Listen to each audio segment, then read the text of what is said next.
Vamos lá, aula 11, Teorema de Pitágoras. Hoje vamos então provar a famosa frase, né? A soma do quadrado dos comprimentos dos catetos é igual ao quadrado do comprimento da hipotenusa, tá? Então, vamos provar o Teorema de Pitágoras e também ver que vale a recíproca. Se essa frase que eu acabei de dizer vale num triângulo, então esse triângulo é retângulo e obviamente essa frase vale para um triângulo retângulo. O que é interessante já destacar é que o Teorema de Pitágoras é uma consequência imediata da semelhança de triângulos, uma consequência direta da semelhança de triângulos. Então, um triângulo retângulo, né, para relembrar, é um triângulo que possui um ângulo reto, um ângulo de 90 graus. E da aula passada sobre axioma das paralelas, consequência que a soma dos ângulos internos de um triângulo é 180 graus, os outros dois ângulos de um triângulo retângulo, né, os outros dois ângulos agudos, possuem soma igual a 90 graus. O lado maior, o lado que se opõe ao maior ângulo, ou seja, o lado que se opõe ao ângulo de 90 graus, o lado oposto ao ângulo de 90 graus é o que chamamos de hipotenusa, e os outros dois lados chamamos de catetos.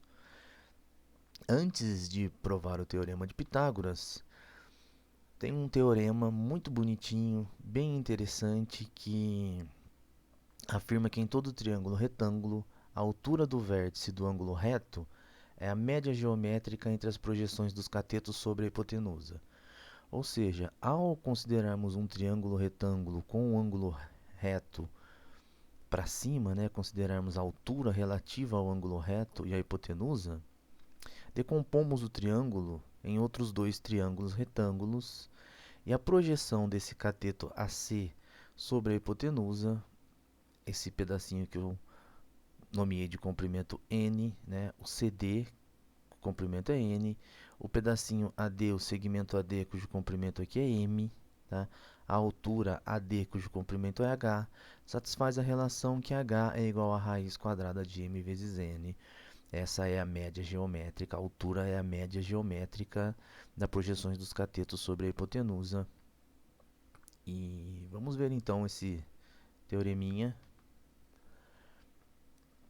Bom, decompomos então dessa forma, né? Consideramos a altura AD, chamamos a medida da altura D de H, o lado BC de A, o lado AC de C, o lado AB de B. Então essa figura vai ser útil para o teorema de Pitágoras, então vamos começar a construção aqui, tá? Manter em mente essa construção. O que temos é que a altura AD, né, divide esse triângulo retângulo em outros dois triângulos retângulos, o triângulo ADB e o triângulo ADC, ok? E o primeiro fato que a gente obtém é que, como os triângulos são retângulos, os outros dois ângulos agudos somam 90 graus. Então, por exemplo, no triângulo ABC, o grandão, o ângulo B mais o ângulo C é igual a 90 graus. Quando eu digo o ângulo, estou me referindo à medida, né? A medida do ângulo B mais a medida do ângulo C é igual a 90 graus, ok? A mesma propriedade vale, por exemplo, que o ângulo B mais o ângulo DAB, olhando agora para esse triângulo retângulo aqui menor, também é 90 graus. Então, olha para essas duas igualdades, ó. O ângulo B mais o ângulo C é 90 graus, olhando no triângulo ABC. Mas olhando no triângulo ADB, podemos também concluir que o ângulo B mais o ângulo aqui em cima, DAB, é igual a 90 graus. Isso nos corta aqui, nos dá que o ângulo C é igual ao ângulo DAB. Então, eu anotei aqui, o ângulo C, marquei de amarelinho, é igual ao ângulo DAB. Usando a mesma ideia agora com outro triângulo, né, ó, B mais C é igual a 90 graus, o ângulo DAC mais o ângulo C é igual a 90 graus, então concluímos aqui que o ângulo DAC é igual a B.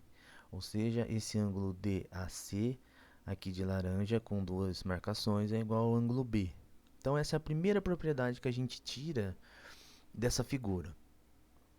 essa congruência entre esses ângulos, tá?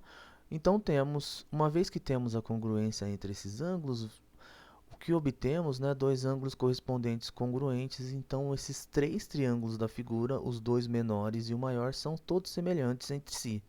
Ou seja, o triângulo ADB é semelhante ao triângulo ABC, o triângulo CDA é semelhante ao triângulo ABC. Isso implica que o triângulo ADB é semelhante ao triângulo CDA, ou seja, o triângulo menor é semelhante ao maior, o outro triângulo menor é semelhante ao maior, e os dois triângulos menores são semelhantes também entre si. E são essas relações, explorando essas relações de semelhança, que a gente obtém esse teorema e também o teorema de Pitágoras, que virá a seguir, ok?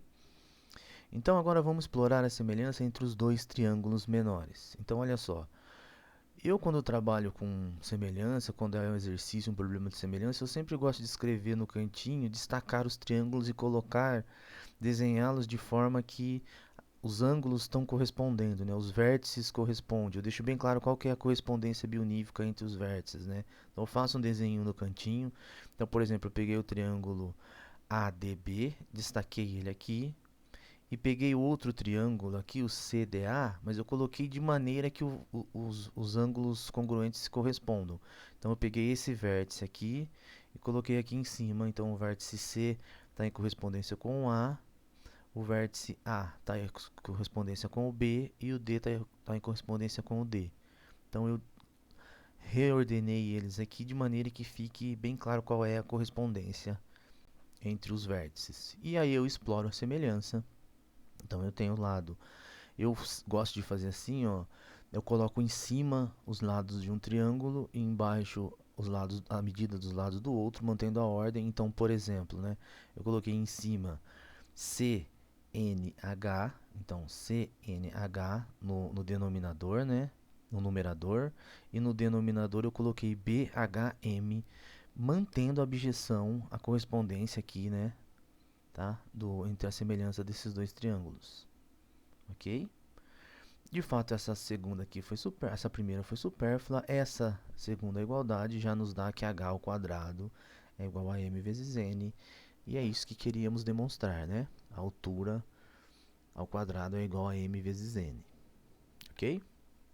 Então esse desenho é o que nos ajuda bastante, o que nos permite, essas semelhanças é o que permite concluir esses resultados, como por exemplo, o teorema de Pitágoras. Em todo triângulo retângulo, o quadrado do comprimento da hipotenusa é igual à soma dos quadrados dos catetos. De fato, essa frase é difícil lembrar, né? O que a gente lembra é essa figura em mente, né? Tem o triângulo, então, cujos lados medem ABC, A é a hipotenusa, então A ao quadrado é igual a B ao quadrado mais C ao quadrado. E a demonstração desse fato é só continuar os argumentos que estávamos fazendo acima, explorar a semelhança agora entre os triângulos menores e o maior. Isso vai nos dar o teorema de Pitágoras.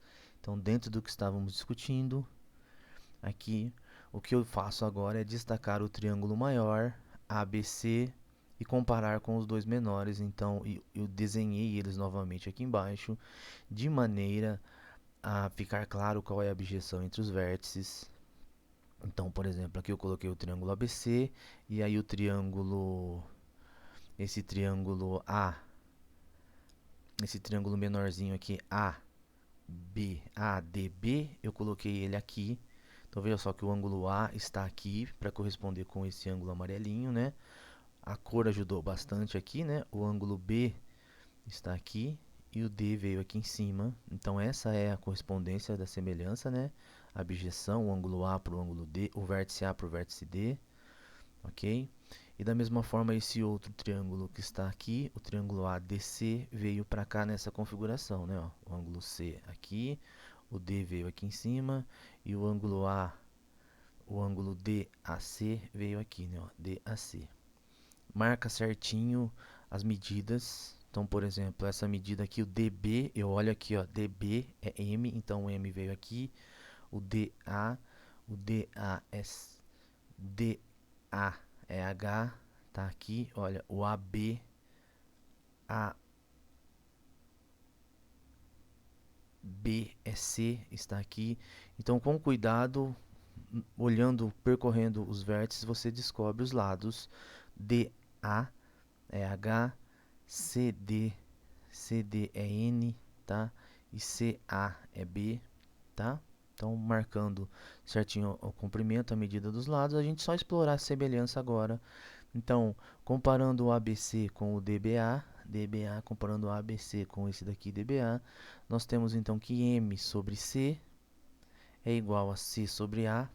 Nem preciso usar outra proporcionalidade, só esses dois aqui. Isso me dá que C ao quadrado é igual a A vezes M. Explorando agora essa outra semelhança, eu obtenho que N sobre B é igual a B sobre A. Obtenho então que B ao quadrado é igual a A vezes N. Então agora dessas duas igualdades eu tenho que B ao quadrado mais C ao quadrado é igual a N mais a M. Então coloco A em evidência, tenho N mais M. N mais M é igual a A. Então eu tenho que B ao quadrado mais C ao quadrado é igual a A ao quadrado. Está provado o Teorema de Pitágoras. Vimos então o Teorema de Pitágoras, uma consequência aí da semelhança de triângulos. O interessante que vale a pena também sempre explorar é que a recíproca do Teorema de Pitágoras, se um triângulo possui lados medindo A, B e C, e vale nesse triângulo que A ao quadrado é igual a B ao quadrado mais C ao quadrado, então o triângulo é retângulo e a hipotenusa é o lado que mede A. Esse agora é uma consequência da congruência de triângulos. Então vamos argumentar aqui a demonstração. Então consideramos um triângulo ABC com medidas dos lados A, B e C, de forma que vale essa igualdade A ao quadrado igual a B ao quadrado mais C ao quadrado. Tá, vamos mostrar que esse triângulo é retângulo. Então, para isso, construímos um triângulo EFG retângulo, tal que os catetos meçam exatamente B e C. Então, isso é possível. Pego um ângulo reto por transporte de segmento, por transporte de ângulo, e considero que a medida desses catetos, desses lados, sejam B e C, e fecho aqui o terceiro lado. O que eu vou mostrar é que esse terceiro lado também vale A. Tá? Bom, pelo Teorema de Pitágoras, né, porque nesse triângulo que é retângulo, então pelo Teorema de Pitágoras no triângulo EFG, vemos que temos que esse lado EG mede B ao quadrado mais C ao quadrado. Mas por hipótese, B ao quadrado mais C ao quadrado, de fato esse lado mede a raiz, né? De A ao quadrado mais C ao quadrado. Mas por hipótese, B ao quadrado mais C ao quadrado é igual a A ao quadrado. Logo, a hipotenusa aqui mede A. Tá? Porque olha, se esse daqui mede B, mede C e esse triângulo é retângulo, então esse lado aqui mede a raiz de A ao quadrado, de B ao quadrado mais C ao quadrado. Tá? Mas vale, B ao quadrado mais C ao quadrado é igual a A ao quadrado, ou seja, a raiz de B ao quadrado mais C ao quadrado é igual a A. Então, esse lado aqui mede A. A hipotenusa desse triângulo EFG também mede A. Tá? Mas, por congruência agora, o que temos? Três lados com um triângulo com três lados com a mesma medida. Terceiro caso de congruência, três lados congruentes. Né? Terceiro caso de congruência, os ângulos correspondentes também são congruentes. Então, logo, esse ângulo B aqui é igual ao ângulo F, que são eles que se correspondem da congruência. Então, se forma 90 graus e a conclusão é que o triângulo ABC é um triângulo retângulo. Então, essa é a recíproca do Teorema de Pitágoras, consequência da congruência. Então, na aula de hoje, vimos o Teorema de Pitágoras. Exploramos, então, a semelhança de triângulos para demonstrar o Teorema de Pitágoras e vimos também a recíproca, agora consequência das congruências de triângulo. Então, tá aí o famoso Teorema de Pitágoras e a sua recíproca. Obrigado, até a próxima aula.